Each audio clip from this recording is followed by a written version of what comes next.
نتكلم نرد على اسئلتكم، نشوف انتوا المعلومات اللي واصله لكم لحد فين. لو في حد قلقان من حاجه يعني نطمنه دي يا جماعه. يعني بنقول لك الاجراءات اللي حضرتك هتمشي فيها علشان تبقى مطمن ان انت كده مش في مهب الريح. في البعض بيتخيل ان احنا لما بنطمنك ان احنا كده بننيمك، فاوكي الناس اللي معتقده كده ما تخشش عندنا. مش فاهمه ايه العلاقه ان انت تطمن حد بان انت تنيمه، يعني تنيمك ازاي واحنا بنقول لك خليك قاعد ما تاخدش اي اجراء، خليك قاعد ما تعبرش عن نفسك، خليك موافق. فطبعا انا ما بقفش عند الصغائر والشخصيات الصغيره.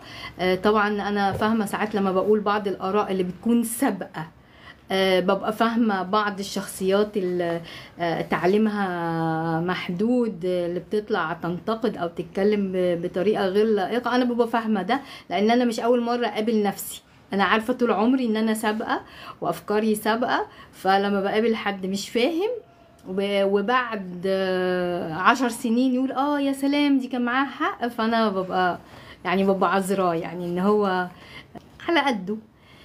يا جماعة، شرط من شروط ظهور القانون في الجريدة الرسمية هو تصديق الرئيس عليها.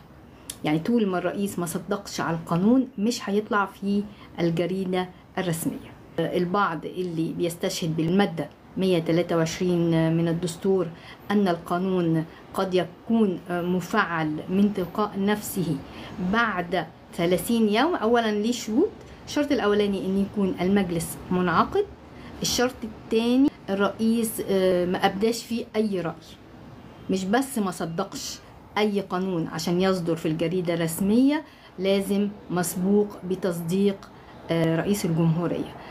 لو ما ظهرش في الجريده الرسميه القانون يبقى مش مفعل، ما عندكش تاريخ تفعيل، ما عندكش لائحه تنفيذيه، ما عندكش اي حاجه لتفعيل القانون ده.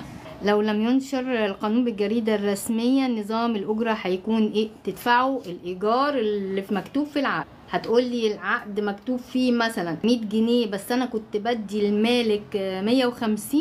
لو الحياة بينكم هادية وانتم مرتضين الأمر خليك ماشي على 150. لقيته قلب وشه المعاملة مش جميلة، روح ادفع المكتوب في العقد بتاعك في المحكمة.